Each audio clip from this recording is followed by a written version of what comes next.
KPOO San Francisco, 89.5 FM. You're inside the Veggie Lounge with Melanie and Melora Green. And as stated before, one of our favorite collaborations inside the Veggie Lounge, the It Cast, brought to you by Nika Sherelle. Hello. And you just always bring so many amazing guests. Thank you for being with us tonight. Yes, thank you. Thank you so much for having me. And thank you, everyone out there. My name is Nika Sherelle, and this episode of the It Cast is All I Want for Christmas: How to Negotiate the Pleasure You Want. Our guest tonight is Spyce. She is a love empowerment coach, and her work focuses on helping women transform their relationships to love through self discovery and communication. Spyce, welcome to the show. Tell us a little bit about yourself. Hello. Well, thank you for having me. I'm really excited to be here. I've been hearing about this show for a while. We've been wanting to collaborate for a while, so I'm really happy to be here, and thank you both for also having us on the show. Let's see. Tell you about myself. That's such a broad question. I never know how to answer it.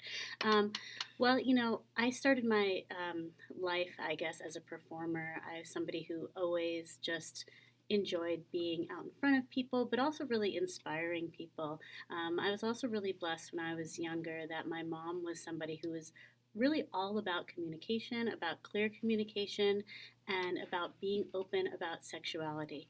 And so I learned from a very early age that anything that you wanted to do sexually, as long as it was healthy and good for you and you were communicating, that it was a good thing and that it was an okay thing. So I grew up without a lot of sense of shame around these things. And so that was really helpful for me. I always wanted to do something in the field of sexuality and empowerment. So I've gone through many different stages with that. And now I work as a coach, working specifically with strong women, but also I've recently been expanding to work with men and with basically any person, any human being, about how to get what you want, gain clarity so you know what you want, ask for what you want in a healthy way, and really just get clear on these spaces that we have inside of ourselves that can be so confusing because we just, we're never really given very much information about how to know where our feelings come from and how to navigate all of that. So that's my passion, one of my passions. Yes, thank you. So you brought up a very specific point in your description there, which was shame. Your mother raised you in a space where being able to communicate, talk about consent and not have it be a shameful thing. And the thing I've discovered since I started having conversations with people about pleasure negotiations and talking about it was I'm ashamed, I'm embarrassed. I don't want people to know, what I'm into. And there's so much fear with that level of connectedness.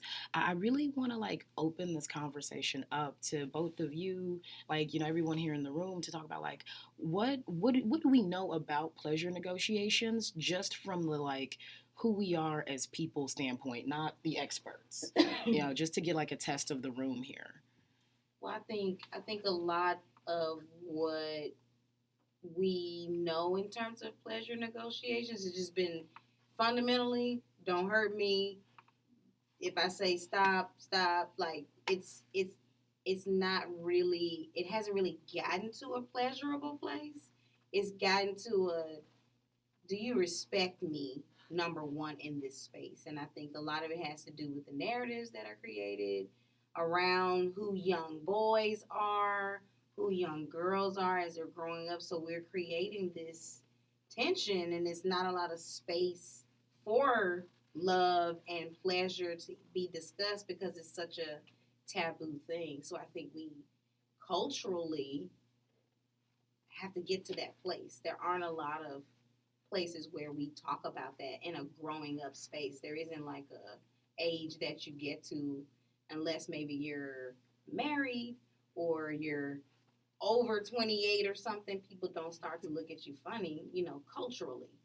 But underneath it all, we know it's happening. Yeah. You know what I'm saying? We're not laying a groundwork for it.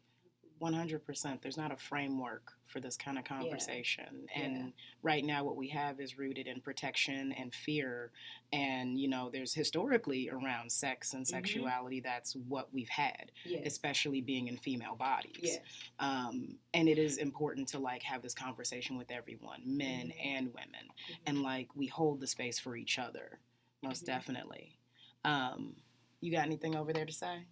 Well, I was going to ask you to repeat the question because I wanted to make sure that I was speaking from, either experience or just what I think. Yeah, so the question is, what is your understanding of what a pleasure negotiation is? Yeah, I think, honestly, this may be the second time I've ever either had that term used or even just had an intentional conversation about it. So I think when I think about pleasure negotiation, to me it sounds like trust. It sounds like empowerment. It sounds like discovery. Like all of those wrapped in one. And the first thing I think about is what it would be like if, especially, I was going to say especially young girls. I think boys and girls too. So let me just leave it at all of us. Like if we all had those 3 points as an introduction to our bodies and what's possible with our bodies and how you can feel and how,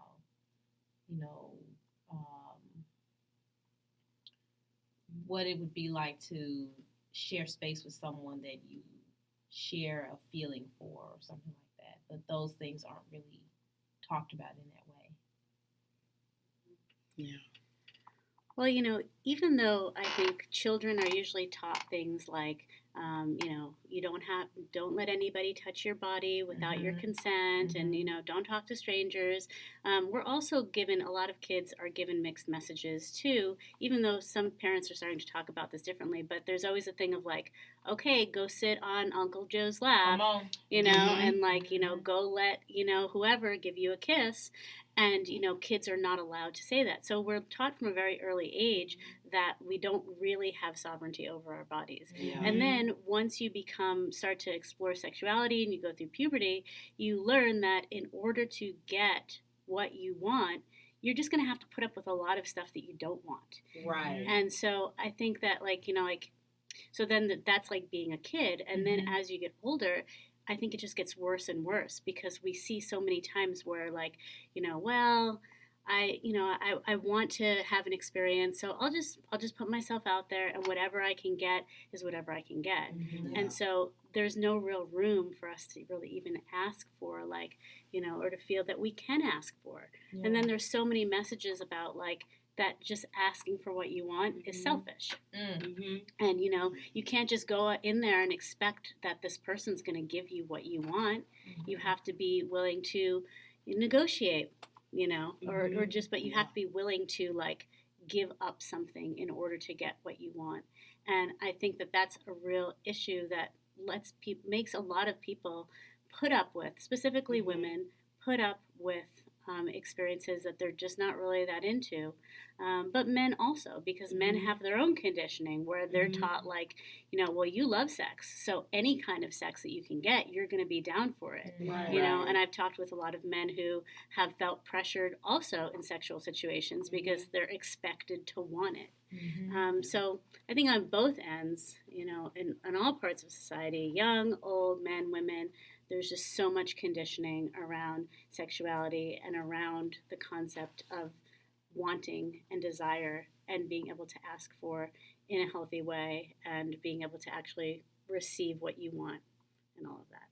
I like that you said mixed message because I think about a point where for girls it's like there's a way you have to conduct yourself, be wholesome, and then for boys, there's this target to accomplish or win.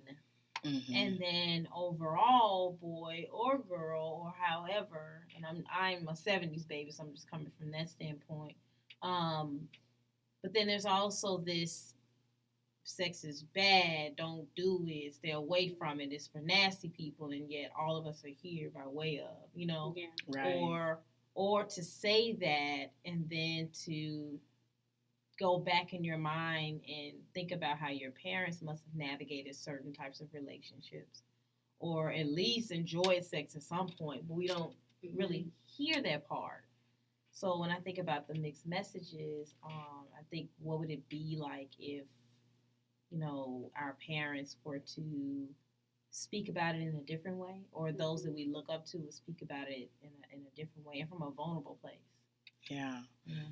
Absolutely. I think you both hit on something very deep, which is that space of like supposed to, and like, being responsible not only for yourself, but what someone else thinks and feels or what your parents did or didn't teach you. And it's like we have all these notions that, if I'm a woman, I'm supposed to do things this way and I'm supposed to be ladylike. If I'm a man, I'm supposed to be tough and like I'm supposed to take the lead. And then we end up with all this shame from not living into that cultural stereotype of what the world says we're supposed to be. Or supposed to want. Right. Yeah. Yes, absolutely. So let's talk about like pleasure negotiations, what they are and how they work. I know that for me, historically, as a queer person, I've seen pleasure negotiations come up in the queer community as well as the BDSM and kink community when you're having conversations about, okay, what are we doing here? Because it might not be intercourse. Right. And then you have more questions than you have answers, and that's when it becomes a discovery.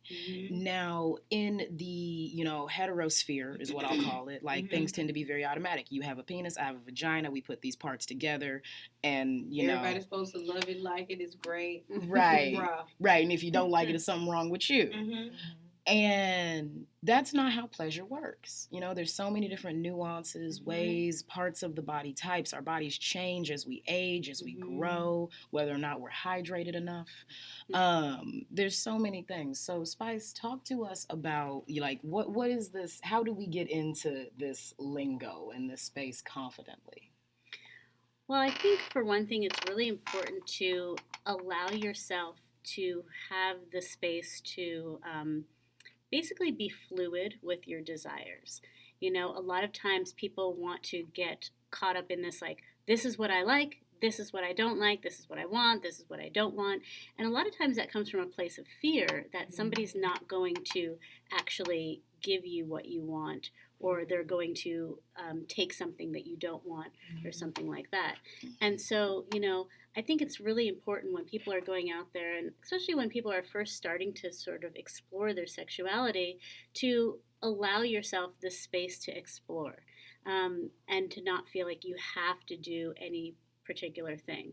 There's a really great term that I think Annie Sprinkle actually coined. Oh, yay! Yeah, yes, we do. Shout out and Beth. Yes. Annie and Beth. So she coined a term called metamorphosexual, and I just love that terminology because it's like, it's basically just what it sounds like. It's like you're metamorphosizing through your sexuality, and sometimes you try something. Sometimes you think, oh my God, like it would be the most amazing experience if I had ... and then you get ... and you're like, actually, I don't like that, or actually, I like ... So giving yourself that space to be fluid, I think is really important. And then I think, because the biggest part to getting what you want is really just being very clear and knowing what it is that you want.